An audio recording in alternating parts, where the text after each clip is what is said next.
माझी मुलगी 9 वर्षाची आहे, अहिल्या, आणि ती IB स्कूलमध्ये जाते.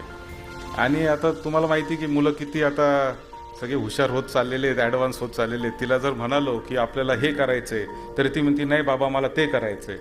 मग शेवटी मी तिला एक रूल ठरवून दिलेला आहे. तो रूल असा आहे की ती 12वी होईपर्यंत, म्हणजे ती 17-18 वर्षाची होईपर्यंत सगळे डिसिजन्स मी घेणार. 18 ते 25 मध्ये डिसिजन्स ती घेऊ शकते, परंतु अंतिम डिसिजन माझाच असणार. आणि 25 नंतर तिला काय निर्णय घ्यायचा तो तिने घ्यावा. हा रूल मी तिला रोज दिवसातून एकदा तरी सांगतो, म्हणजे तिच्या सबकॉन्शियस माइंडमध्ये ते गेलं पाहिजे आणि तिने परत माझ्याशी त्या विषयावर आर्ग्युमेंट करता कामा नये. त्यासाठी मी तिला रोज सांगतो की 18 पर्यंतचे निर्णय माझे, 18 ते 25 चर्चेतून पण अंतिम निर्णय माझा, आणि 25 नंतर तुझं.